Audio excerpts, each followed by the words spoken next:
प्रदोष के समय पर, उससे पहले लक्ष्मी और दरिद्रता फिर भ्रमण पर निकलती है। शिव भ्रमण कर जब वापिस आ जाते हैं, हिंदू धर्म में पीपल के वृक्ष की जो गणना बराह पुराण में करी गई है, 4 बजे से 7 बजे तक शिव के भ्रमण का समय बताया शाम को। तो 7 बजे से लेकर फिर रात्रि 9 बजे तक लक्ष्मी और दरिद्रता फिर भ्रमण कर जाती है। इनका एक समय निश्चित है महाराज, भ्रमण कर आ जाना।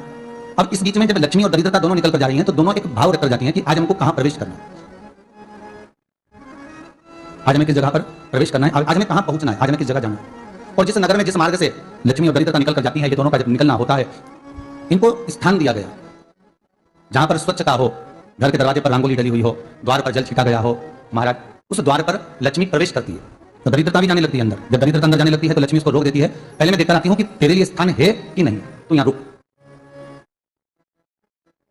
कुछ देर तक दरिद्रता बाहर खड़ी रहती है और लक्ष्मी जी की बड़ी बहन दरिद्रता बार बार अंदर जाने का प्रयास करती है, तो लक्ष्मी जी कहती है, जी तू इतनी बड़ी होकर तुझे मालूम है, तू तेरा सम्मान होना चाहिए, आदर होना चाहिए, और तू अंदर चली जा, कोई तेरा सम्मान ना करे तो कितना बुरा लगेगा, इसलिए तो बाहर खड़ी। मैं अभी आई, अंदर जाती है। और जब लक्ष्मी जी भ्रमण कर लेती हैं, अंदर प्रवेश कर आती हैं, और प्रवेश कर आती हैं तो दरिद्रता पूछती है चले अंदर, तो लक्ष्मी जी कहती हैं, तुझे मालूम नहीं है क्या जी कि जिस घर में मैं प्रवेश कर जाती हूं उस घर में फिर दरिद्रता नहीं जा सकती, क्योंकि ये तेरा वचन था, ये तेरा वचन था। अपन दोनों का जब मंगल विवाह हुआ था, मेरा विवाह जब नारायण के साथ में हुआ और तुम्हारा विवाह जब दुसा मुनि के साथ हुआ, दरिद्रता का विवाह दुसा मुनि के साथ हुआ, जब अपना दोनों का विवाह हुआ था, तो अपन दोनों ने एक वादा करा था कि जिस घर में लक्ष्मी प्रवेश कर जाएगी उस दिन फिर दरिद्रता नहीं जाएगी, और जिस घर में दरिद्रता प्रवेश कर जाएगी उस घर में फिर लक्ष्मी नहीं जाएगी। अब जब मैं अंदर देख कर आ रही हूं तो तू अंदर नहीं जा सकती, अर्थात लक्ष्मी के चरण जिस घर में पड़ेगा उस घर में दरिद्रता प्रवेश नहीं करे। चलते चलते फिर दरिद्रता ने देखा और लक्ष्मी जी इसको लेकर गई, और लक्ष्मी जी ने देखा कि इसके दरवाजे पर जल नहीं छिटा गया, इसके दरवाजे पर रंगोली डली है, इसका द्वार साफ नहीं हुआ, इसके द्वार पर दीप नहीं है, इसके द्वार पर कलश नहीं है, इसके दरवाजे पर ढेर सारा कचरा पड़ा हुआ है, कोई स्वान कोई कुत्ता गंदगी भी करकर चला गया, कहीं बिल्ली ने गंदगी कर रखी है, कहीं जीवों ने कुछ गंदा गिरा रखा है। तो फिर लक्ष्मी जी कहती है, जी अब मैं होकर आ गई थी ना, अब तू जा, तू होकर आ, और दरिद्रता प्रवेश करती है। तो अंदर जाकर देखती है दरिद्रता कि इतनी सवेरे से मैं घूमने इनके दरवाजे पर आई और ये तो सब चादर तान के चकाचक दुर्घटना भर भर कर सो रहे हैं। तो दरिद्रता कह देती है, तुम्हारा भाग्य ही बेकार है, तुम्हें क्या करूं, तुम ऐसे ही सोते रहो। और दरिद्रता गुस्से में बाहर निकल कर आती है, लक्ष्मी से कहती है, लक्ष्मी तो इसके घर में जाने ही मत। तो दरिद्रता को कहती है, जी तेरी बात नहीं मानूंगी क्या मैं? लक्ष्मी जी बोली, मैं तेरी बात नहीं मानूंगी, बिल्कुल नहीं जाऊंगी इसके घर में, तो चिंता मत कर, चल आगे चल, फिर आगे बढ़।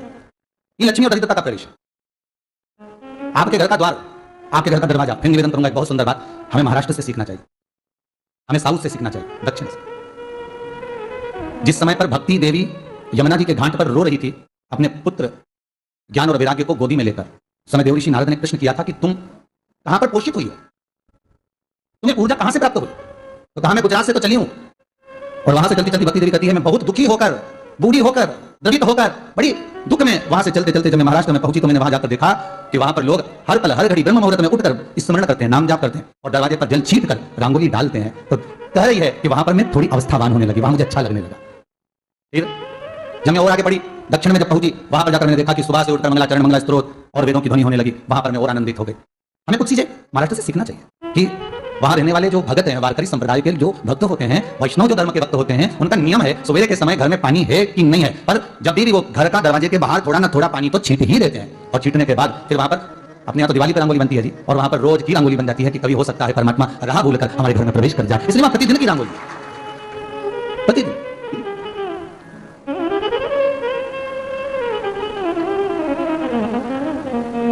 हमें सीखना चाहिए थोड़ा सा। आज के जमाने में तो बहू अपने कमरे की झाड़ू लगा ले, वही बहुत बड़ी बात है। खड़ी खड़ी बहू ये देखती रहेगी कि नौकरानी सही से झाड़ू लगा, वहां से लगा के लाओ, इधर से हेड़ के ले जाओ, वहां से कचरा सोरो और वहां से पोछा लगाओ। खड़ी रहेगी, उंगली से बताती रहेगी, पर इतना नहीं बनेगा कि सेविका से, नौकरानी से, दासी से कह दे कि तू मम्मी पापा के कमरे की लगा ले, मैं मेरे कमरे की लगा लूंगी, तू जा उधर। थोड़ा दया का भाव अगर होता तो उसके मन में भी आता कि मेरी बड़ी सेठानी तो अपनी जगह पर है, पर छोटी तो सेठानी की भी बड़ी सेठानी है जो मुझ पर करुणा करती रहती है। पर बड़ी तो कहे कि बेटा रहने दे, तू उधर ले जा, भाभी के कमरे में देख ले जा, उसके बच्चों का बड़ा खिला रहता ना, तू उधर देख ले जा, उधर माँ उधर भेज रही है। थोड़ा सेवा का भाव हमारे भीतर। और एक निवेदन तो हमेशा करा है और आज भी करता हूं, पूरे घर की सफाई करवाओ, पूरे घर में तुम पोछा झाड़ू जो चाहे करवाओ, मना नहीं है, पर एक निवेदन है, रसोई घर के अंदर बहू और बेटी ही जाकर भोजन बनाए तो अन्नपूर्णा सदा कृपा करती है। बहू और बेटी